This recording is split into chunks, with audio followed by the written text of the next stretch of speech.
Perdón, a ver, ahora sí.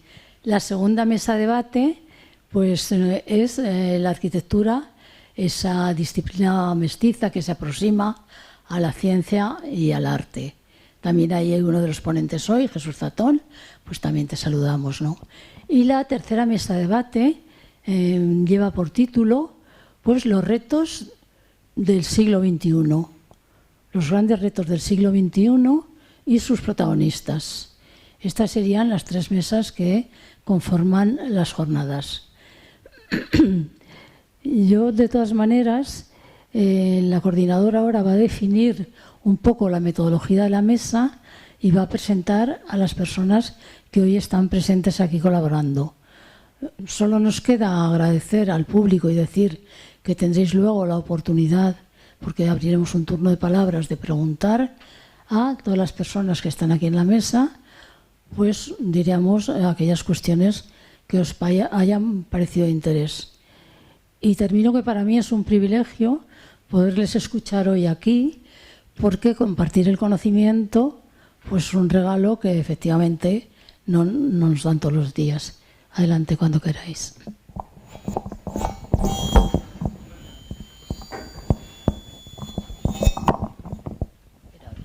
¿Sí? ¿Se me oye? Sí. Más o menos. Bueno, tienen ustedes aquí delante a tres estupendos profesionales que seguro que les cuentan, explican y abren los ojos a muchas cuestiones.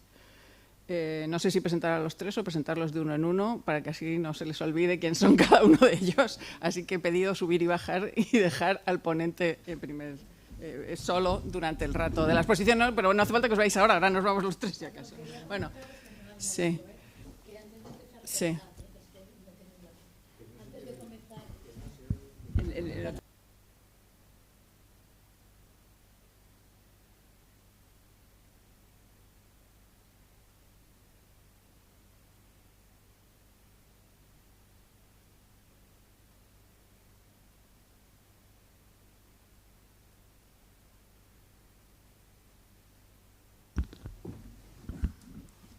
Bueno, pues comenzamos estas jornadas con la charla de Jorge León. Jorge, además de ser joven, es arquitecto, licenciado en Filosofía, graduado en Derecho y doctor en Historia. Por eso recalco que, además de todo eso, ser joven es todavía un plus más de la situación. Somos conocidos de hace tiempo porque coincidimos en la Universidad San Jorge de Zaragoza, en la que él trabajó entre los años 2012 y 2016 como vicedecano de investigación, a la vez que compatibilizaba con su ejercicio profesional como arquitecto. También dirigiendo el proyecto de investigación Mapa de Riesgo Social, financiado por el Ministerio de Economía y Competitividad, y que realizó en colaboración con el Colegio Profesional de Diplomados de Trabajo Social y Asistentes Sociales en Aragón, para que vean que va dando vueltas sucesivas a procesos que van siendo y se van siendo compatibles y compenetrables. Desde 2017 trabaja como profesor en la unidad predepartamental de Filosofía de la Universidad de Zaragoza. Y sus principales líneas de investigación, como ya podían empezar a sospechar, aunan la filosofía postestructuralista con los sistemas complejos y con los estudios urbanos. Por lo tanto, unas visiones bueno, que ya nos irá plasmando y contando. Así que les dejo con él.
esto? ¿Ahora? Ahora, perdón. Vale. Bueno, mejor. Que si no, iba a saber dónde acababa esto. Bueno, había dicho que odio a los profesores de proyectos. Continuamos. Estos son traumas míos del pasado.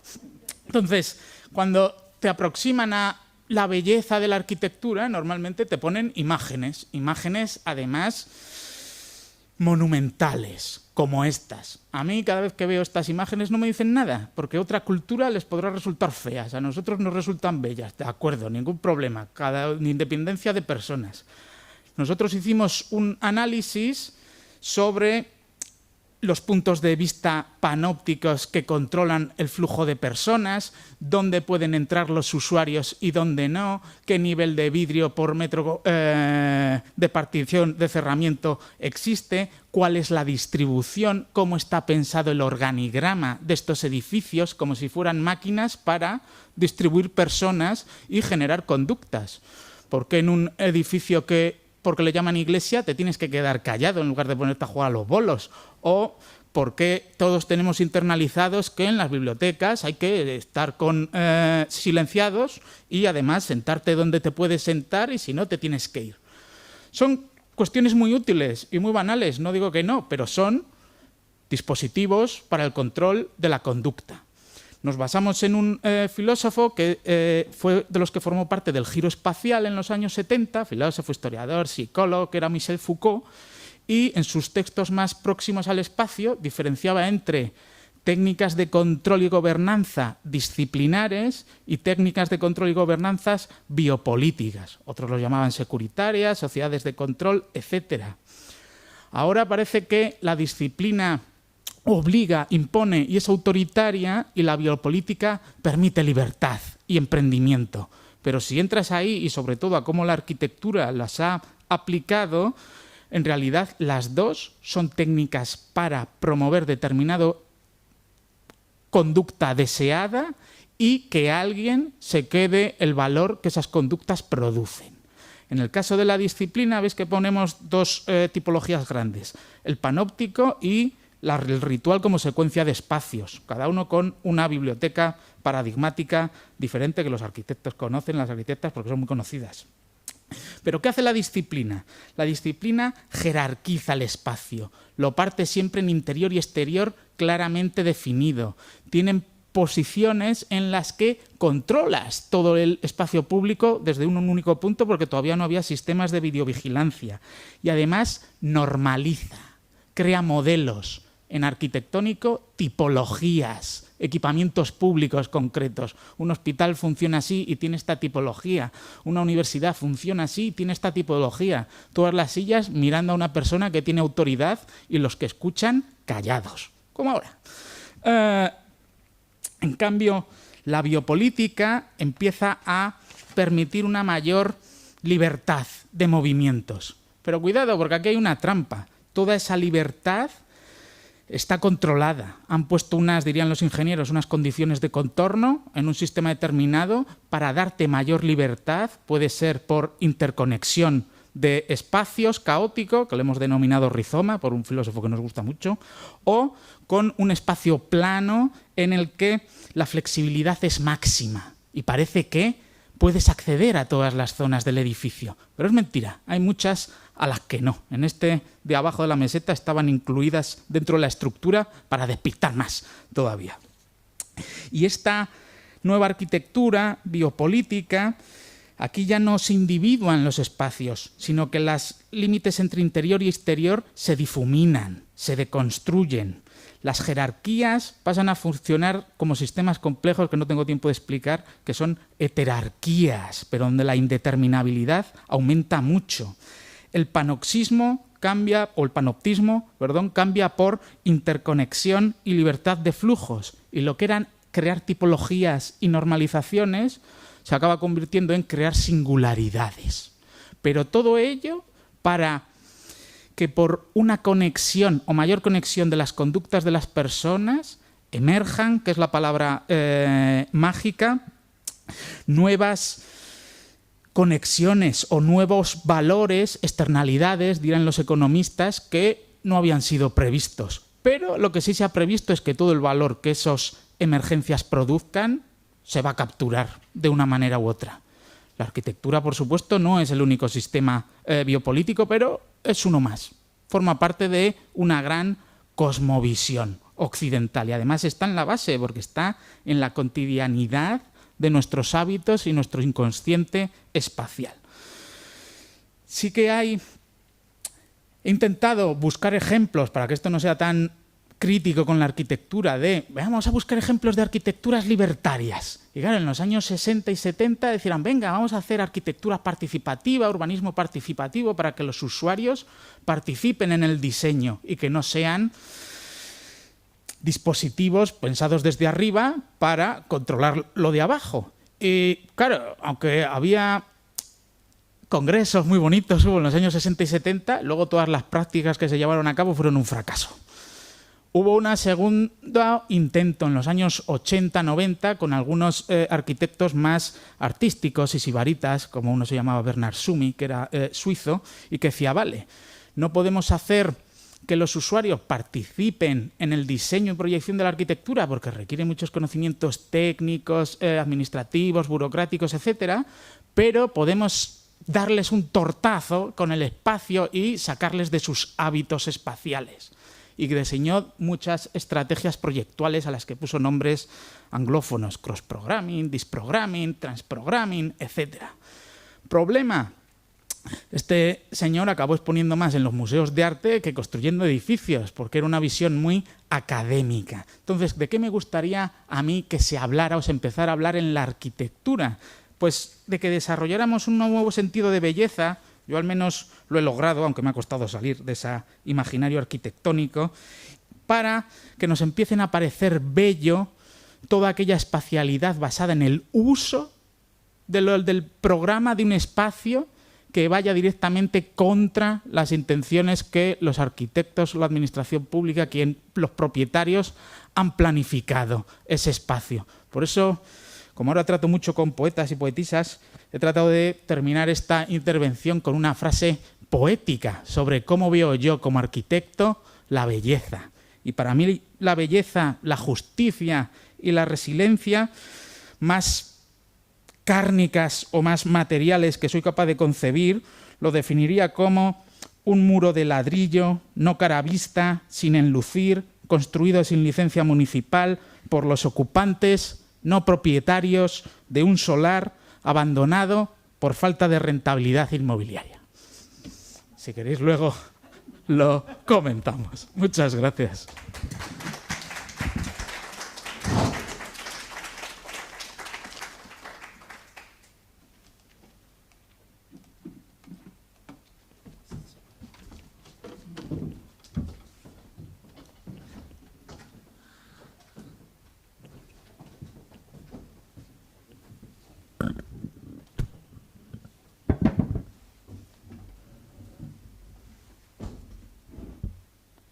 Bueno, pues tras a la par inquietante y sugerente charla de Jorge, tenemos ahora con nosotros a Cristina Cabello. Cristina es arquitecta y doctora por la Universidad Politécnica de Cataluña.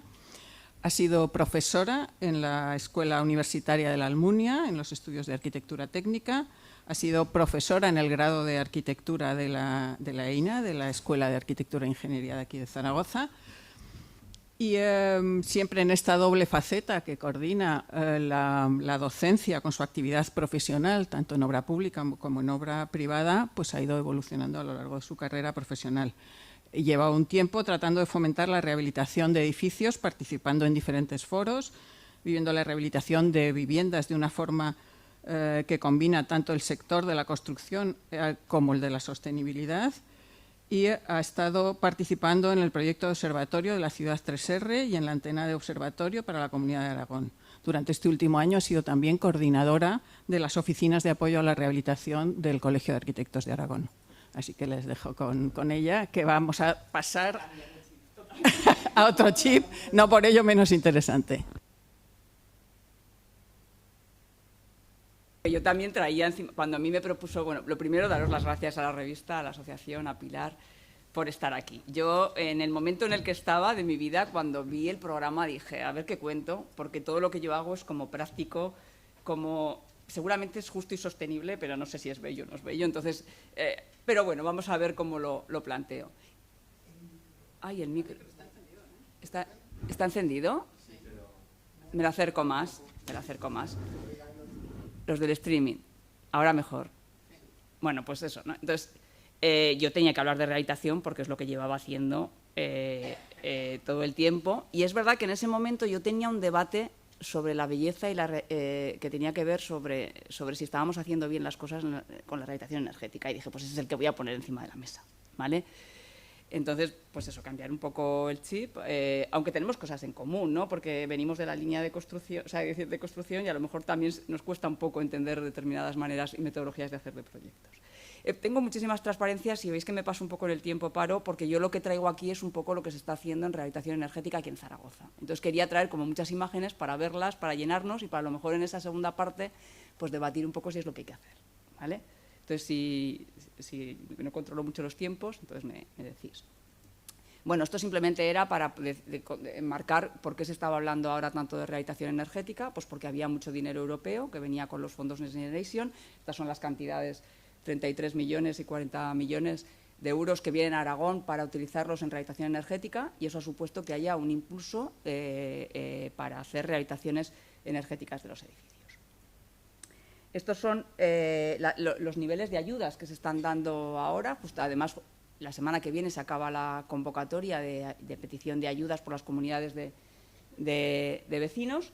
Y bueno, pues se pueden llegar a dar hasta 18.800 euros por cada vivienda si una comunidad de vecinos decide rehabilitar energéticamente ese edificio. Pero para que se rehabilite energéticamente lo que se le pide es que ahorre mucha energía. Se supone que Europa nos dice que estamos consumiendo muchísima energía y entonces tenemos que convertir este parque edificatorio en un parque menos gastador, menos derrochador, y entonces se le pide que ahorre hasta un 60% del consumo que está consumiendo actualmente.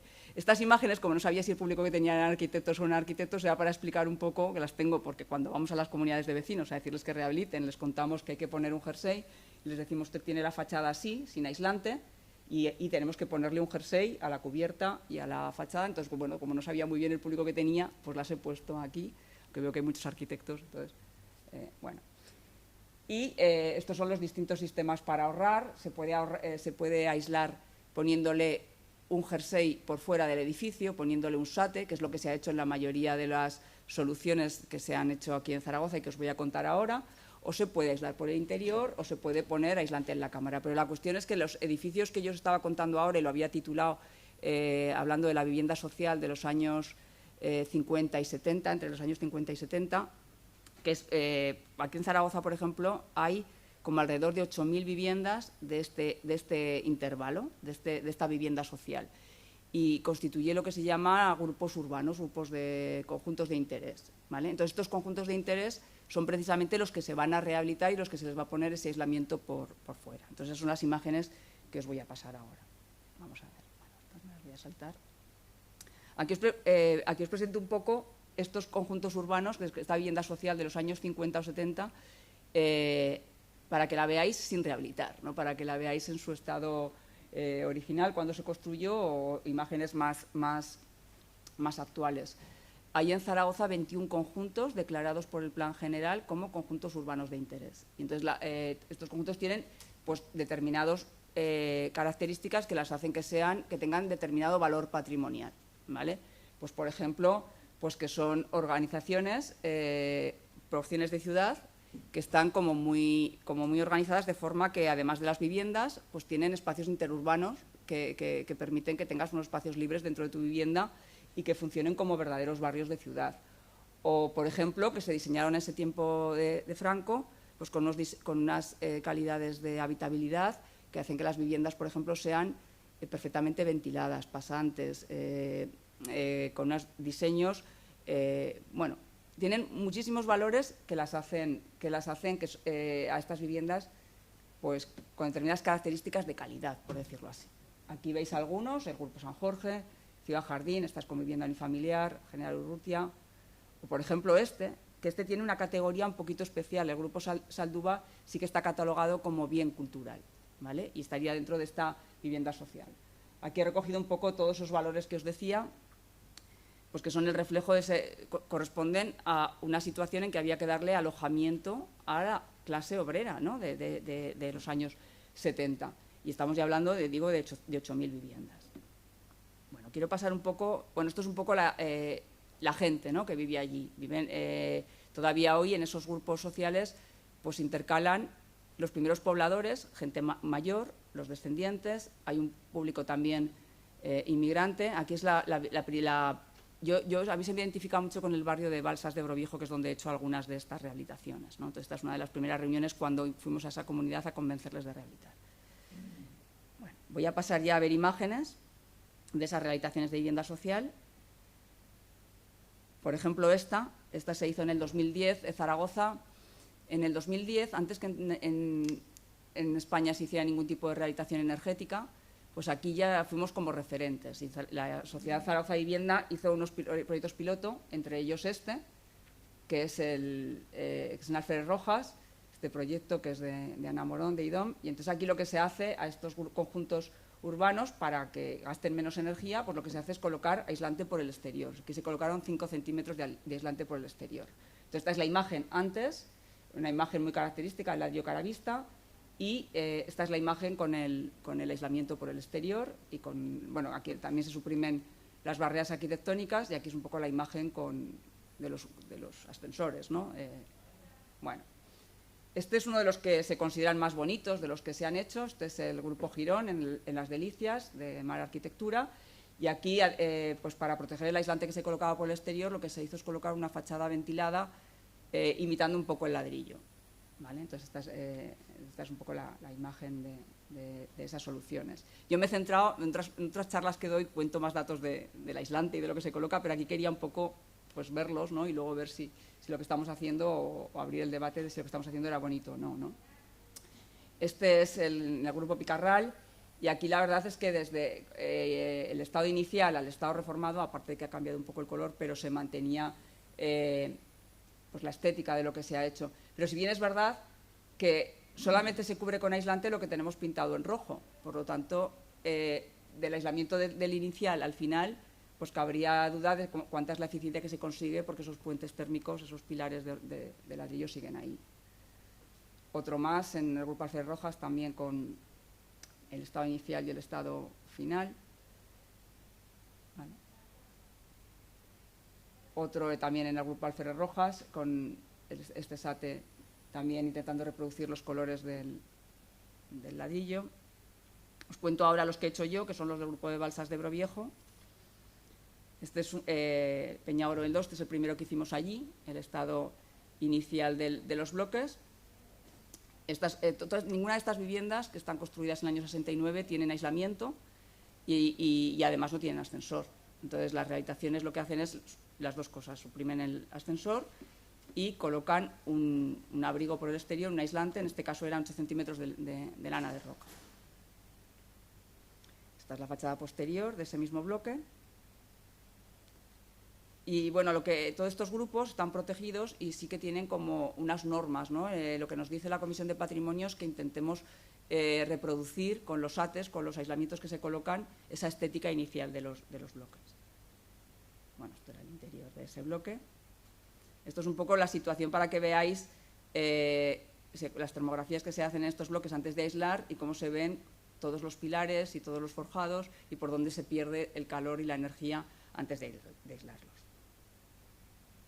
Bueno, esto lo voy a saltar ahora. Ahora estamos terminando 4 portales más y estos son de esos últimos portales.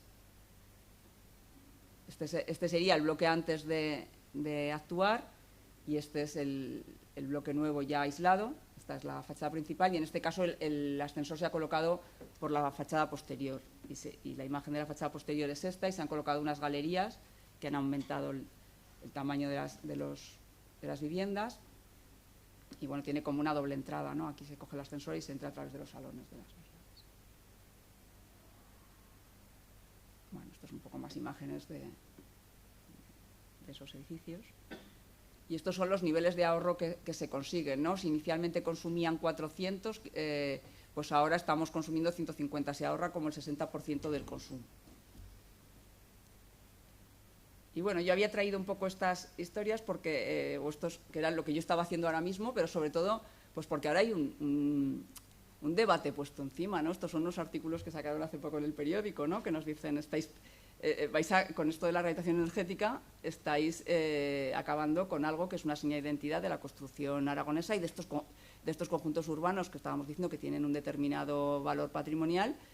Y bueno, entonces a mí está ahora el debate y en el artículo pues me he intentado de alguna forma revisar todas las posibilidades, que es mejor, ¿no? Que está claro que por un lado los conjuntos urbanos, por su momento histórico, porque representan ese contexto social, ese momento histórico, tienen un valor como conjunto arquitectónico. Por otro lado, las personas que viven allí, hoy en día, muchos de ellos no pueden ni permitirse poner la calefacción. Entonces yo creo que tiene una parte de derecho el poder rehabilitar tu edificio si las comunidades así lo requieren, ¿no? Y por otro lado, Europa, a España, nos está pidiendo que rehabilitemos 1 millón de viviendas hasta el 2050. Entonces no lo vamos a hacer si no hacemos cosas de este tipo. Los conjuntos urbanos de interés han sido para todos, grupos de investigación, la universidad y administraciones, un foco muy importante para poder hacer estas rehabilitaciones energéticas, porque como eran sistematizables, porque eran repetitivos, eran grandes extensiones, si hacemos una y la hacemos bien, la repetimos y entonces podemos conseguir esos números que se requerían. Entonces hay como 3 cosas que son reales, que son obvias, pero que entre ellas, entonces hay que decidir, ¿no?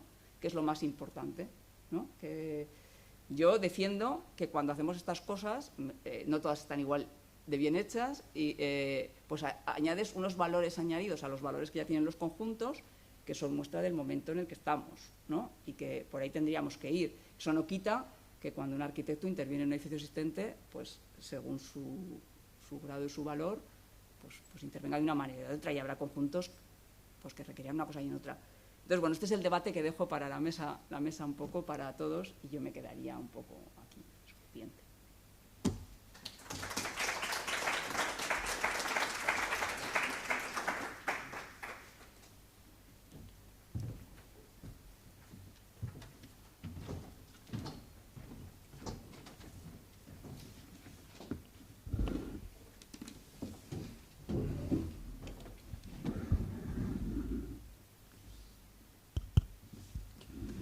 Bueno, y por último, aunque no por ello menos importante, tenemos a Enrique Cano. Enrique es ingeniero industrial y también arquitecto, como veis,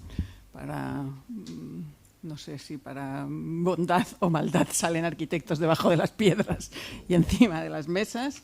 Su trayectoria profesional está muy especializada en la mejora energética de los entornos construidos, con soluciones encaminadas, con su trayectoria también, con esa vertiente ingenieril, desde soluciones de digitalización y de modelos que supongo algo nos explicará para ese desarrollo energético. Es profesor de la EINA también, del área de construcciones arquitectónicas, ejerce la docencia desde el año 2001 en la Escuela de Ingeniería y Arquitectura, tanto desde aproximaciones técnicas como sobre desarrollo sostenible, filosofía de la tecnología, y por eso también Jorge ha dicho que habían hecho algunos trabajos en coordinación, y ecología y biodiversidad.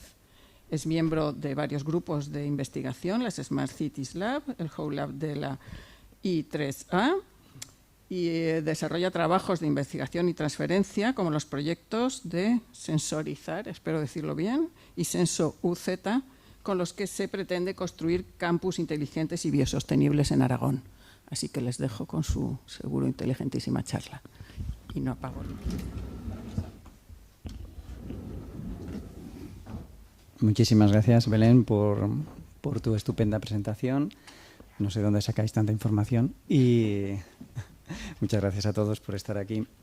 Y sí, si les preguntara a ustedes si la charla va a ser inteligente o no, creo que tendríamos todos claro que la charla es lo que está sucediendo aquí, pero si es inteligente o no es inteligente ya depende de esta gran palabra.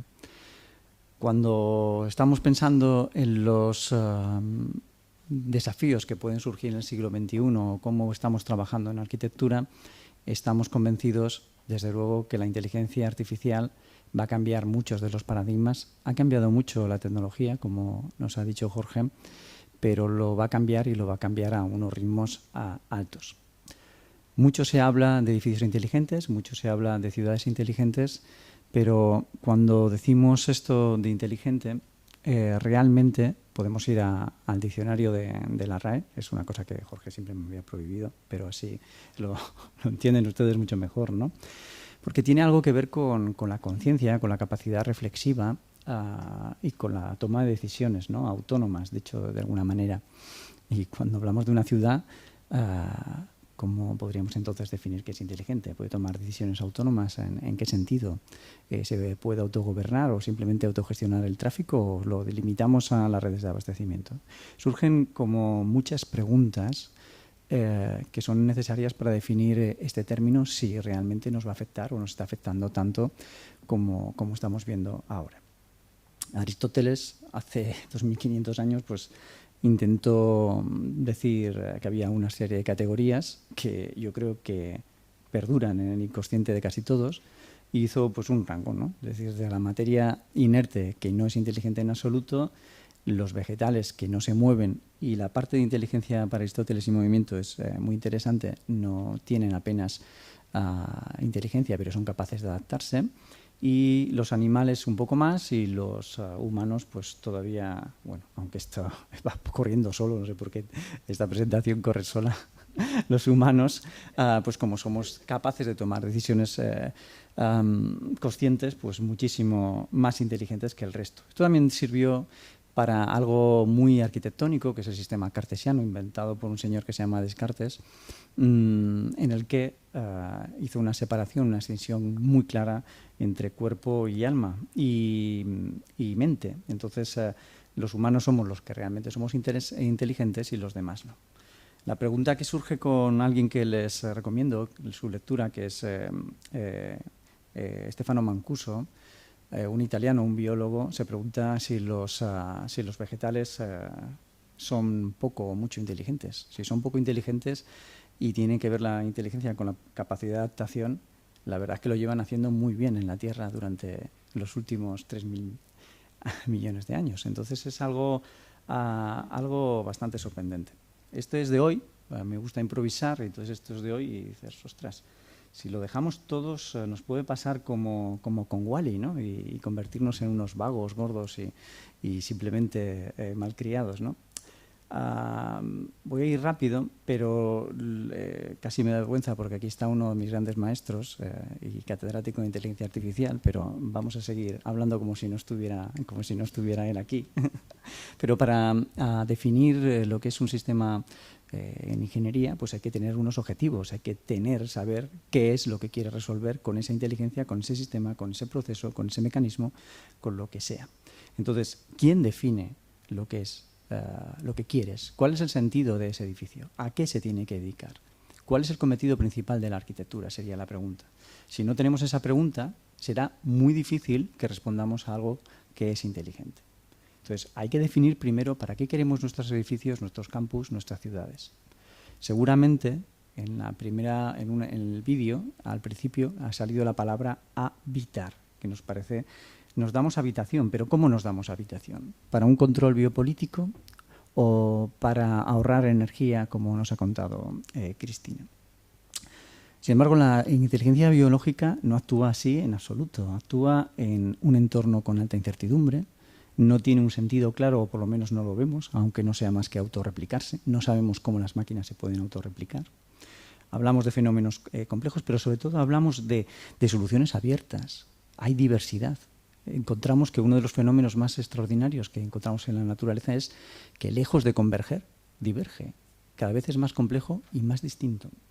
Entonces, el objetivo, desde luego, de la evolución no ha sido ser más inteligente. Nosotros podemos ser más inteligentes en el sentido que nos autodefinimos, evidentemente, pero un perro seguramente para su mundo será mucho más inteligente que nosotros.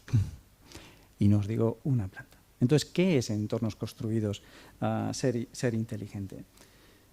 Aquí vemos que vamos a asociar mucho los smart buildings y los smart cities, los vamos a asociar mucho con tecnología, con cosas que igual que en el Renacimiento se nos proporciona una nueva técnica, que es, como ha dicho Jorge, la perspectiva, en estos momentos tenemos unas nuevas técnicas que se basan en las tecnologías de la información y la computación, en las soluciones inteligentes, aunque ya hemos visto que hay unas dificultades, en el Internet de las cosas y en cosas como esta. Me quedan 7 minutos, parece que voy bien, que son los relojes que te van monitorizando.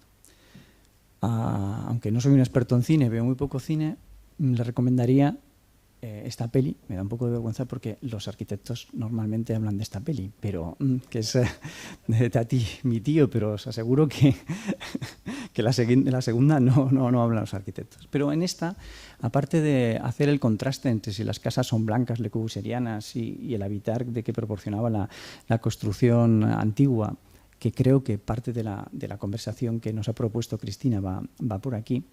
La casa que ustedes van viendo es de los años, esta película es de los años 50, y ven el alto contraste, ¿no? Y lo que quería Tati era ver una vida completamente moderna, con todos sus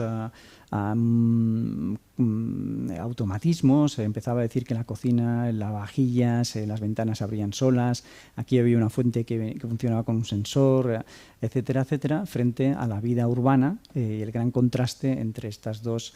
Y planteaba una crítica. Interesa sobre todo que vean la artificialidad de este jardín, y cómo los arquitectos imponían un recorrido. Esto les sonará bastante, ¿vale? Frente a lo que ocurre en la naturaleza. Y esta fotografía me interesa porque esta casa se replicó en la Galería de las Grandes Máquinas, no lo voy a decir en Francia, pero en francés. Pero ven que puede estar en un entorno que puede ser cualquiera. Cualquiera. Sin embargo, esta casa pertenece a un cierto lugar. Esta otra casa, que es la arquitectura moderna, pertenece a cualquier lugar. Y esa es una reflexión que tomaré al final, si me acuerdo, espero que sí. Pero hay una posición entre este habitar contemplativo. Fíjense que en vez de mirar al jardín, miran a la casa, pero muchas veces nos podría valer. Y lo que es ahí, lo que es la inteligencia artificial, lo que buscaba es simplemente pues, dar dispositivos que nos facilitaban la vida. En el caso de Tati, lo que hacían era un desastre para la casa moderna, pero bueno, en realidad no han cambiado tanto. Las casas se parecen muchísimo a lo que proponían en los años 50 y la ciudad no ha cambiado tanto. Pero sí esta otra película, traducida al español, que cualquiera sabe cómo tradujeron, no estaba ChatGPT para traducir, que se llama Engendro Mecánico, pero tiene su sentido, en la que era una película pseudo erótica, ciencia ficción de terror, una película que vimos hace muchos años, ¿verdad, Jorge? Y proponía que un científico loco pues ponía en su casa, la ponía llena de cámaras conectadas a un ordenador, de sensores, etcétera, etcétera, y que ese ordenador que se ve aquí tenía la capacidad de aprender, algo que sale y que está hoy aquí. ¿Tiene la inteligencia artificial la capacidad de aprender? A través del Machine Learning podemos aprender. ChatGPT puede aprender de lo que nosotros hacemos. Cuando vemos que habla con nosotros, está aprendiendo. Es unas preguntas interesantes. Aquí lo que llevaban, y es muy curioso porque hay un libro que también lo recomiendo de Vic Brostom que se llama Superinteligencia, que utiliza la palabra semilla y habla de que si un proceso, esto es del padre de uno de los padres de la inteligencia artificial, si una máquina es capaz de aprender y puede empezar a hacer este proceso de forma iterativa, al final llegará un momento que sabe mucho más que nosotros, construirá máquinas que a su vez sabrán mucho más que nosotros y será la última máquina que tendremos que construir. Nadie nos ha explicado cómo era este proceso, pero mentalmente encaja muy bien. Y aquí lo hacía fantástico y al final, hombre, acababa como Matrix y como todas las películas, pues mal, ¿no? Quería dejar embarazada a la protagonista y tener un hijo que fuera un mixto. Bueno, ahora sí que veo que no llego ni de casualidad a los 10 minutos, pero esta dicotomía entre lo que puede ser inteligente, pues bueno, lo vemos en todos los sitios y que parece que sea absolutamente. Vamos a ir en realidad a lo que hay, ¿no?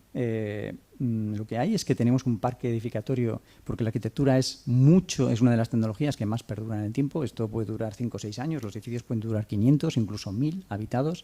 Tenemos el Partenón o la Mezquita de Córdoba. Pero esto es interesante, a mí por lo menos no me lo parece. Entre el 80 y el 90% de nuestro tiempo lo permanecemos dentro de los edificios.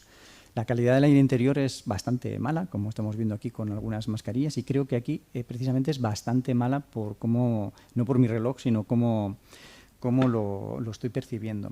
Pero fíjense, lo ha dicho Cristina, ¿no?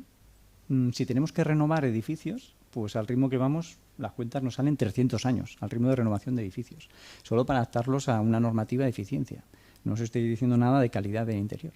Entonces nos llenamos la boca con sistemas inteligentes y la situación del parque, el parque es dantesca, ¿no? Por decirlo de alguna manera. Y este señor, aparte de ser catedrático de inteligencia artificial, fue vicerrector de los edificios, y entonces sabe perfectamente en el estado en que están muchos de los edificios históricos de la Universidad de Zaragoza. Entonces, al final, nosotros lo que hemos estado trabajando es proponer que esta inteligencia artificial, estos sistemas automáticos, sobre todo, y voy a pasar de esta transparencia, y de esta, y de esta, y de esta, porque si no, no llego, es que cuando nosotros utilizamos las técnicas arquitectónicas, básicamente hay dos técnicas que se aplican en estos edificios que nos estaba comentando Cristina. Una es envolverlo por completo, es el tema del aislamiento. Y la otra es ponerle un intercambiador de aire. Entonces, de esta manera, con mejores ventanas intercambiando el aire, que estos tienen una eficiencia del 95%, recogen el aire caliente que viene de la casa, lo mezclan de forma que mantenemos la calidad del aire interior. Fíjense lo que estamos haciendo aquí, algo que Tati ya vio muy claro en su película. Lo que estamos haciendo es aumentar el nivel de aislamiento que tenemos en las casas. Pero eso también lo que hace es aumentar el nivel de aislamiento con el entorno. Por lo tanto, estamos haciendo o cavando un muro mayor. Si aquí nosotros le ponemos sistemas inteligentes para que esta casa todavía tenga un control mayor, es decir, esté más cerrada, ¿vale? Pues tenemos un monstruito parecido al de Campbell, ¿no? No nos va a matar ni va a querer engendrar con nosotros nada, pero lo que hacemos es disociar. Esta disociación ya se produjo en el siglo XIX. Se produjo cuando la arquitectura siempre había sido la responsable de los procesos energéticos, siempre. A dar habitación, mira, estos que me avisan, les voy a robar, Pilar, Belén, les voy a robar 2 minutos más, prometo que solo sean 2. Esta disociación se produjo en el momento que las viviendas, la arquitectura, no fue la responsable de proporcionar el confort térmico. Y esto no se produjo por ninguna revolución científica, se produjo porque alguien fue capaz de coger el mismo principio, en principio de las máquinas de vapor, que es una caldera, calentar el agua, meterlo en un radiador y llevarla por cualquier sitio de la casa. Y eso hizo que este dibujito que ven aquí, que la casa siempre había sido un procesador energético responsable de dar confort, se disoció en 2 cosas. Y esto fue muy curioso para la ingeniería, que se centró en optimizar esos sistemas de climatización, y fue un drama para la arquitectura, porque pensó que cualquier cosa se puede climatizar, cualquier cosa vale. ¿Por qué? Porque la climatización era autónoma de la arquitectura. Podríamos tener ejemplos en Zaragoza desde urbanismo, edificios, etcétera, etcétera. Todas las casas que nos gustan del Pirineo o de Monegros no podían estar mal climáticamente porque su misión principal es dar esa habitación. Y esto con el IoT y con el urbanismo 3/4 de lo mismo, fíjense, aquí tenemos un muro, pero un muraco en pos de la movilidad, ¿no? Esta es es dramático, ¿no? Cuando vemos esto, a los alumnos todavía, esos profesores, no voy a decir nada calificativo, es un paradigma, ¿no? Entonces esta casa es un horror, pero está puesta como ejemplo de no vida, ejemplo de aislamiento total y absoluto con el medio. Entonces, me gusta esta imagen. Podemos utilizar la inteligencia y los medios digitales para aislarlos más, tanto en viviendas como en nuestra propia vida. En principio era para conectarnos, pero sabéis todos lo que ha pasado, ¿vale? Esta diréis, pues es muy pija, pero es que esta me encanta, ¿no? Es decir, fijaros cómo las casas están completamente aisladas y cuando salen fuera, pues están ahí tocando. Entonces, por finalizar y no salir de estos dos, nuestra tesis principal es que la belleza de un edificio tiene mucha relación con dar un habitar eficiente, en el sentido que sabe utilizar bien la energía. ¿Qué energía? La que dispone del entorno. Nuestro sentido de belleza, por decirlo de alguna manera, aunque jamás hablamos de belleza, es porque está aquí, es que esté más conectada con el entorno. Entonces, sí, estamos proponiendo algo en el campus Río Ebro y en nuestros edificios, es cuándo utilizar la tecnología, el IoT, para decirnos cuánto puede estar abierto al campus. Cuánto podemos disfrutar de esta maravillosa aire, de esta maravillosa vegetación. Entonces, nuestra estrategia es plantar y sensorizar. Parece increíble, ¿verdad? Parece, pues, abrir las plantas bajas, conseguir que se cierre cuando no hay que cerrar y conseguir que se abra cuando hay. Pero esto es un problema complejo, necesita siete variables que no les voy a explicar por falta de tiempo, pero digamos que este es nuestro desafío y esto es lo que estamos proponiendo para una arquitectura inteligente en el 2023. Muchísimas gracias.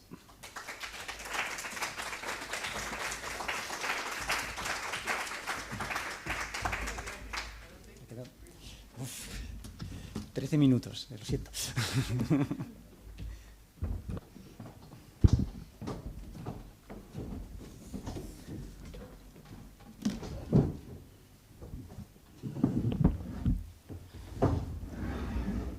Bueno, muchas gracias a los tres. Como ya sospechaba y ustedes han constatado, son complementarios y que van...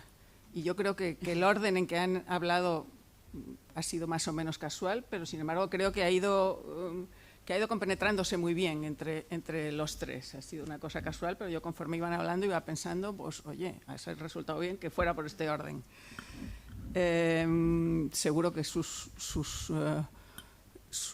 las palabras que ustedes digan son mucho más inteligentes e interesantes que las mías, pero por abrir un poquito el debate, decir que no voy a preguntar, pero voy a decir alguna reflexión como para abrir boca. Conforme hablaba Jorge, yo pensaba que al final, después de esos edificios que no ha nombrado, pero que se veía el devenir, creía que iba a nombrar a Rudolfky y a la arquitectura sin arquitectos, y me he quedado con las ganas de que lo dijera y lo digo yo para que caiga ahí, y porque, bueno, pues al final tenemos que decir los arquitectos que sin arquitectos todo va mejor. Antes de que lo diga otro, ya casi lo decimos nosotros.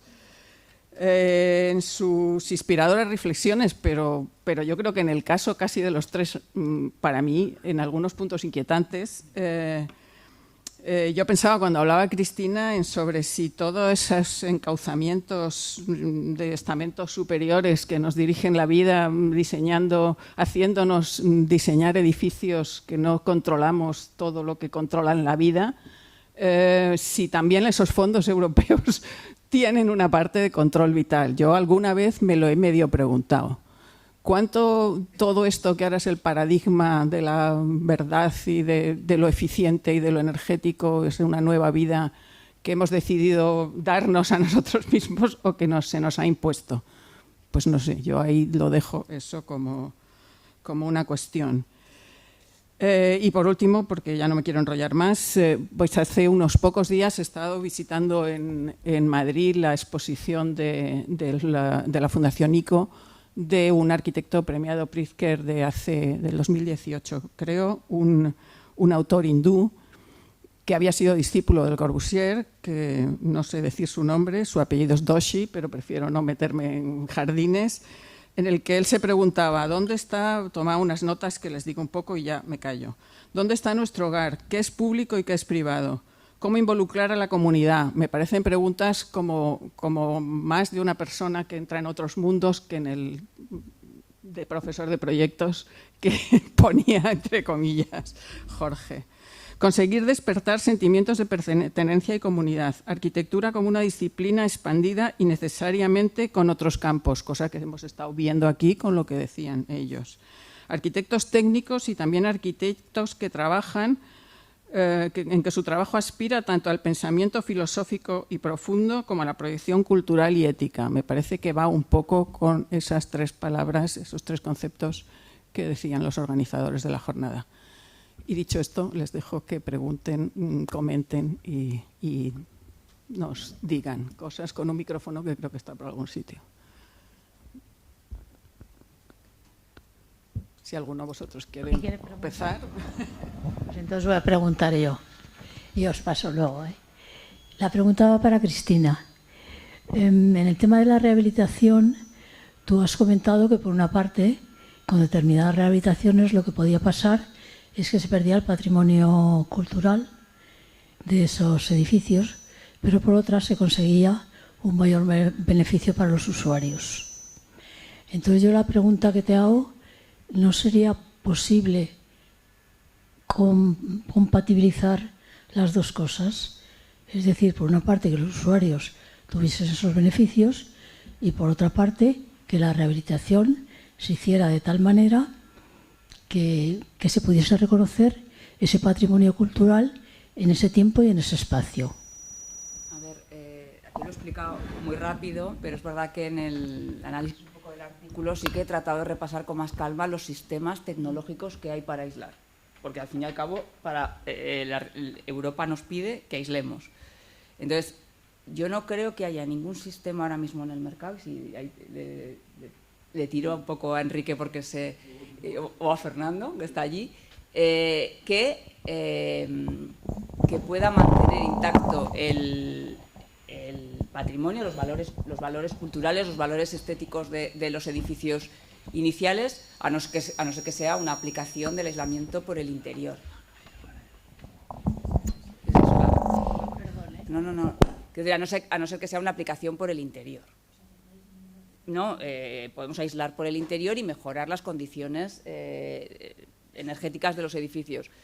Lo que pasa es que en los casos que se han puesto aquí, que son comunidades de vecinos, el aislar por el interior es una solución casi inviable. O sea, que decir, ahora en estos procesos que son complicados, cada una de estas rehabilitaciones en las que yo he dicho participado, pero en cualquiera de las que aparecen ahí, a lo mejor son procesos de 2 años y muy largos. Si a eso le sumas entrar en todas las casas y rehabilitar todas las casas y modificar los acabados, es prácticamente imposible.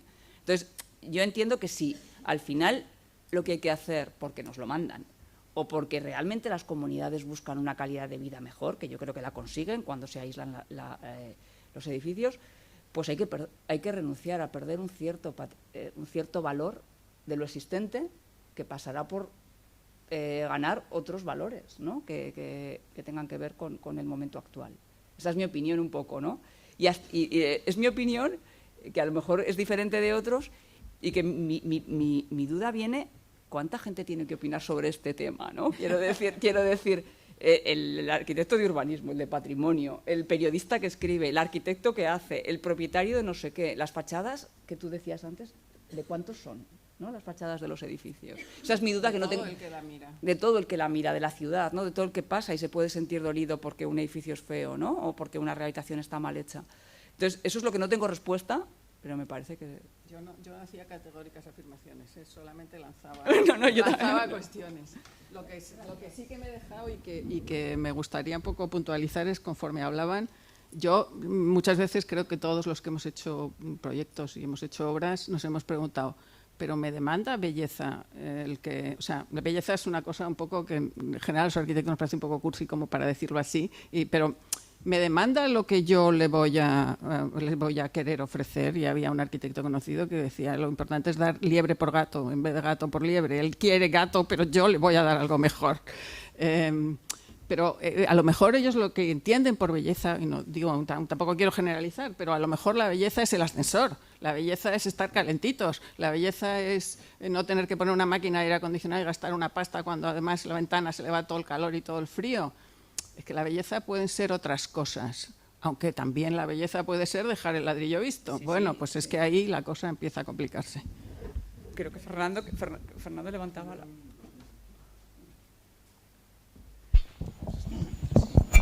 Hola, buenas tardes. Nada, en relación con el asunto este de las rehabilitaciones energéticas que se están haciendo en la ciudad, yo tengo siempre en la cabeza a Lacaton y Basal. Es decir, son una pareja de arquitectos franceses que llevan trabajando muchísimo tiempo en este tipo de soluciones, que no dan las soluciones, catetas que se están dando aquí. Es decir, lo que hay que hacer es, primero, eso es existential minimum.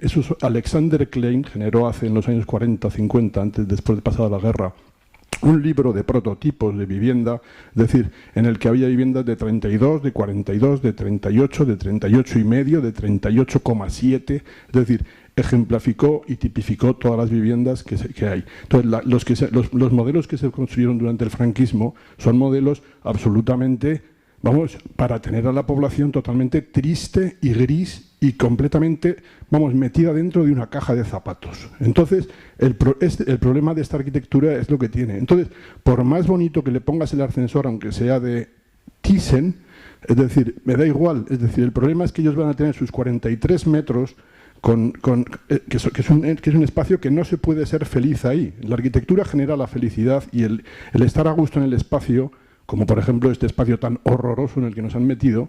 Es decir, la arquitectura lo que genera es el estar en la vida y disfrutarla. Es decir, cuando te meten en cajas de zapatos como esta, por ejemplo, pues da pena vivir. O sea, dices, pero vamos a ver, ¿quién demonios ha hecho esto?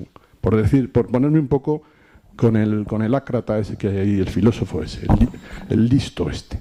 Bueno, bien, el caso es que la Catón y Basal lo que hace es coger y decir, estas viviendas tienen 45 metros, lo que hacemos, y además tenemos terreno para hacerlo, es decir, esas ciudades se planificaron muy bien, o sea, porque orgánicamente y para la respuesta que tuvieron en esa época son muy potentes los edificios, porque dejaron alrededor unas zonas ajardinadas muy potentes y muy bonitas que tendría que disfrutar toda la población. Entonces lo que hace la Catón y Basal es meter 3 metros de perímetro a toda la casa, con lo cual si tienes un frente de fachada de 6 metros, que es lo que suelen tener, y otros 6 detrás, o 5 y 5, si le sacas 3 metros la envolvente 3 metros para afuera o 2, sacas 3 mejor, pero 3 por 5, 15 metros aquí y 15 metros en el otro fondo, con lo cual las viviendas pueden ganar entre 20 y 25 metros cuadrados, que es lo que esas viviendas que tienen ahora 45 más 20 o 25 o 30 metros, te pasas a unas viviendas de 70, 80 metros en la que la gente puede empezar a ser feliz.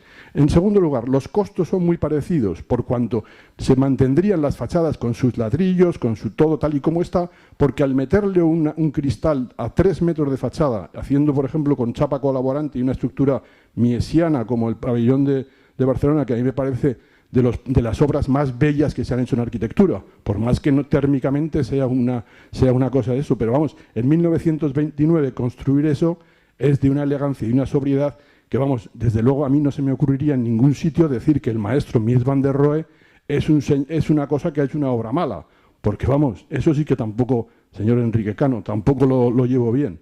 En fin, bueno, y dejo ya la pregunta-respuesta. Es decir, hay que mirar la Catón y Basal en los ejemplos que se han hecho en Francia, en bloques de viviendas enormes, que se construyeron ahí unas palachinas bestiales que las están partiendo, dividiendo, porque claro, si hay 2.000 viviendas, pues tienes que demoler una parte para que aquello no sea una granja como granjas de cerdos que están haciendo que cabe 1 millón de cerdos en China. Es decir, bueno, pues hay que demoler y hay que meter envolventes térmicas porque consigue la ciudadanía además consigue tener, esos metros de más que son los que hacen que puedan ser felices dentro de sus espacios.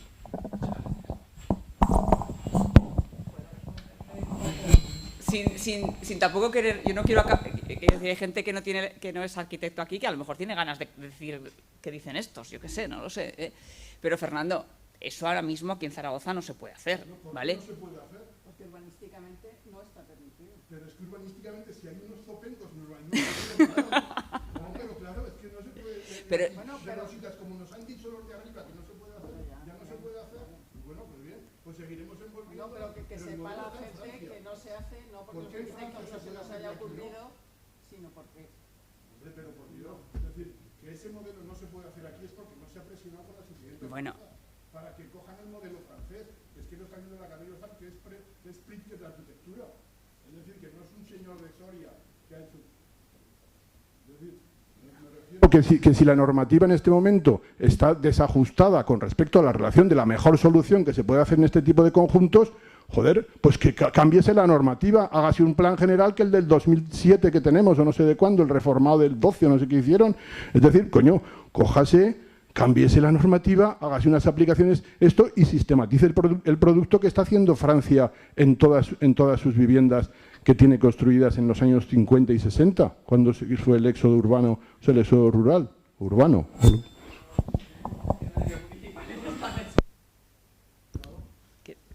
¿Queréis decir algo vosotros? Todo esto.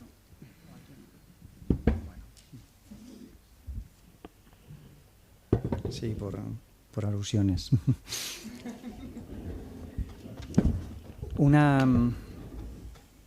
Hay dos cosas que nos han preocupado, por lo menos Jorge y yo estamos aquí juntos, pero a mí me ha llegado por vía IoT y a ti por vía filosofía, y nos han sentado aquí juntos, pero normalmente no estamos todo el día juntos, ¿no? Por decirlo de alguna manera, aunque estemos en la UZ. La cuestión es que hay dos visiones, Fernando, una o tres o muchas o múltiples, pero nos consideramos que una cuestión básica es que la arquitectura ha sido y es un instrumento del poder, y eso es básicamente incuestionable. Y la enseñanza de la arquitectura enseña básicamente ese tipo de arquitectura, ¿vale? También es incuestionable. Por otro lado, tenemos una cosa que también es incuestionable, es que el ser humano no es el único que construye. De hecho, construyen muchas especies. Y hay dos especies que construyen mejor que nosotros, que son las termitas y las hormigas. Las termitas son capaces de regular el CO2 de sus hormigueros y la temperatura. Y no tenemos ni idea de cómo lo hacen. La teoría más cercana es esa de los sistemas complejos y una propiedad emergente. Pero eso también es un poco, digamos, que está empezando a analizarse desde ese punto de vista. ¿Qué quiero decir con esto? Que esas no tienen un concepto de belleza, ni mucho menos de inteligencia como lo tenemos nosotros, pero construyen. Y muchos mamíferos construyen. Y nosotros construimos porque nos da unas condiciones de habitar distintas. Es decir, nosotros trabajamos menos, o sea, nuestro metabolismo está mejor si estamos en un confort de la arquitectura, en un habitar confortable. Eso también es totalmente así. Y decir, el 99,999 de los humanos habitamos en edificios. Y pasamos nuestro tiempo en edificios. ¿Por qué? Pues porque nuestro metabolismo está mejor. A partir de ahí, estas dos cosas son muy soslayadas en la enseñanza de la arquitectura. Sobre todo esta que acabo de decir, de dar habitación. Entonces, si yo miro y juzgo y analizo la justicia y la belleza de una obra de Mies van der Rohe sobre el principio de dar habitación, su fracaso como arquitecto es, que no era arquitecto, por cierto, es mayúsculo. Es mayúsculo porque en ese pabellón no se podía vivir. Y donde hizo casas, pues ha sido difícil vivir. Y es paradigmático pues, el caso de la casa Fastwork, que es una obra maestra de arquitectura desde el punto de vista estético. Pero no lo digo yo, lo puede decir Anne Lacaton, que le nombras, o lo puede decir Herzog en su libro Engañosas transparencias, que es fantástico analizando esta vivienda. Entonces, es importante, en nuestro punto de vista, y ya que has hablado con Lacaton y Basal, que es una propuesta, que en estos edificios que nos ha enseñado Cristina, una de las posibilidades grandes es reconectar con el medio, es abrirnos a ese medio, proteger ese medio. Y luego otra cosa, que debería decirlo Jorge, pero date paso, es que socialmente hay unas cosas que ha aportado Fernando, hay unas injusticias claras, unas injusticias de sitios que están aislados, que se generaron para ser aislados. Yo viví allí, nací allí, salí de las fuentes, y no se plantea eso en la rehabilitación. Y eso para nosotros es un problema que Lacaton y Basal toman. Entonces conectamos con el medio, generamos vivienda digna. Primera posición de vivienda digna, la energía, lo que gastan, o el espacio. Esa es una gran pregunta. Hay algunos que han respondido el espacio. Entonces hay que ir a herramientas políticas de trasvase de edificabilidad en la que cambiamos cosas. Y esos son procesos que pueden ser participativos, que han sido en Francia participativos, que han tenido problemas, que han tenido fracasos. Y no es todo blanco-negro. Nosotros tenemos una ciudad en la que da gusto vivir y que el problema de segregación no es claro. Pero nos vamos a la periferia de Toulouse, a Limoges, nos vamos a Burdeos y vemos estos bloques ventilados tipo Arcosur que se han convertido en verdaderos problemas sociales en Francia, ahora en Suecia, o fueron en Holanda. Y esos están ventilados y tienen zonas verdes. Entonces hay mucha complejidad aquí. en este punto. La inteligencia artificial, la arquitectura inteligente, tiene o puede darnos la posibilidad de ver y meter en el sistema, en análisis, un montón de variables que hasta ahora no podíamos meter, en arquitectura, desde luego. Y luego tiene dos. La segunda derivada es que todos esos planos a los que, pobre Cristina, yo cada vez que veo a alguien dibujar, que yo siempre he pensado, y esto lo he sufrido muchos años, he estado 20 años dibujando, y ahora lo veo, y desde que acabé arquitectura no he vuelto a dibujar, cosa curiosísima, y dices, todo este tiempo que no dibujo, lo dedico a pensar, que es bastante. Entonces, si la inteligencia artificial consigue hacernos esos trabajos rutinarios, esos planos, esos cálculos, por favor, calcúlame, hazme la simulación energética. Cuando hablamos de simulación energética, ¿qué es? Pues 3 semanas metiendo un CAD en BIM para darle al botón. Cuando decimos que hay que hacer esos planos, Cristina, ¿cuántas horas hay que meter a la arquitectura? Bueno, pero en general en el despacho, ¿no? En un despacho profesional. Puedes tener detrás a 5 o 6 personas, pero alguien lo dibuja a mano en CAD, pero línea a línea. Entonces, estas dos cosas creo que son transversales. Analizar desde muchos más puntos de vista nos lo puede dar la tecnología, que sería una, y luego facilitar muchísimo al arquitecto al estar a pensar en esa gran complejidad. Porque hablamos de gran complejidad, pero las soluciones, y basta ver la ciudad, son banales, son triviales, que se dice. Entonces, alinear una fachada y componer los huecos, para mí, podría estar muy ordenada o muy bien compuesta, pero es trivial. Y entonces caeríamos en ese entonces hay que meter, pues al que le interese alinear huecos, fenomenal. Al que le interese la condición de poder y que hay que ir a romper esas reglas urbanísticas, genial. Pero la reflexión tiene que ir girando sobre lo que hay de proceso de los humanos, que es el habitar. ¿Cómo es un habitar? Pues nosotros con este sistema IoT proponemos un habitar reconectado. ¿Reconectado con qué? Con el medio. Y eso es, digamos, que esa reflexión en estas rehabilitaciones pues se ha perdido. Pero por lo menos está la oportunidad, pero hay muchos barrios de Zaragoza que eso es ya ni siquiera planteable. Y ya me callo, que no me dan un micro, soy un profesor universitario. Bueno, no sé, yo creo que Enrique lo ha dicho todo. Yo voy a ser mucho más sintético, porque el listo además de ser listo, es estoico y sabe cuándo merece la pena hablar y cuándo no. Entonces, con Cristina sí que quería hablar y quería preguntarte una cosa, porque hace bastante leí un artículo de Belinda López Mesa que analizaba, porque había monitorizado uno de estos edificios que se había rehabilitado, pero hace mucho, como en 2006, 2007. Publicó el artículo en la revista de Administración Pública de Zaragoza. Y me llevé una sorpresa mayúscula, porque después de hacer la rehabilitación energética, los consumos de energía se habían incrementado.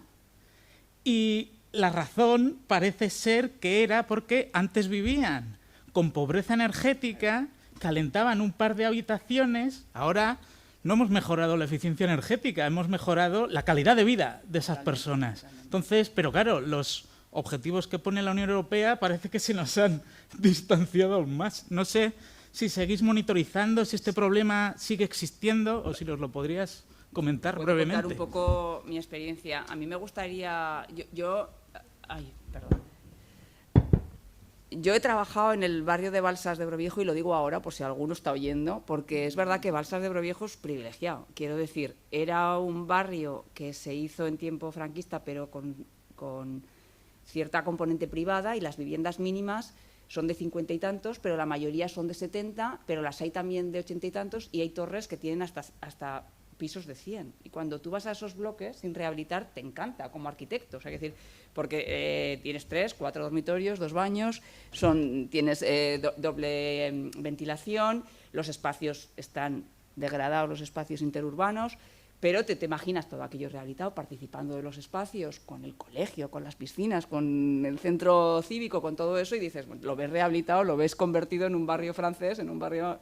Entonces, es verdad que sí que lo que estamos haciendo seguramente tiene muchas menos posibilidades que lo que se podría hacer. si sumáramos todo esto.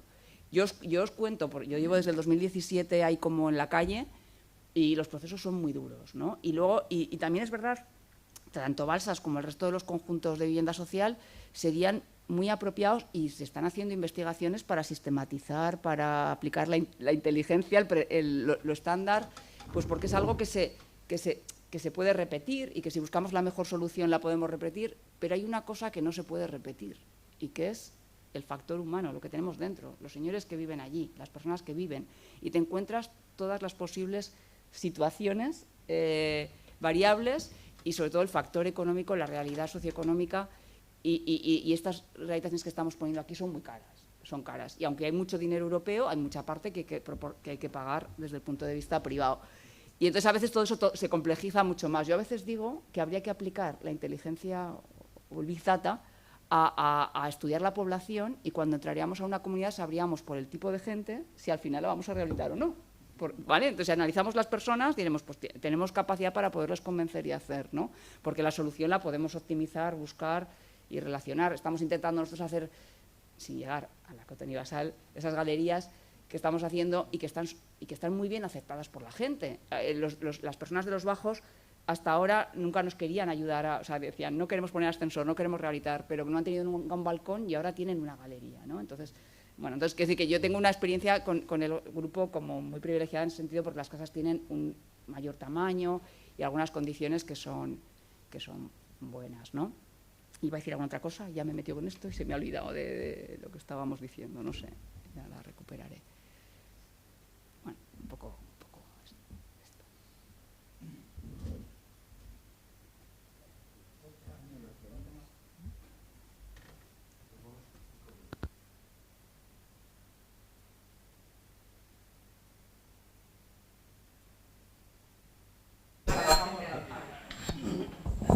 No, yo casi es que me da un poco de apuro hablar, porque no tengo ni idea de lo que estáis diciendo y me interesa mucho por lo que oigo, ¿no?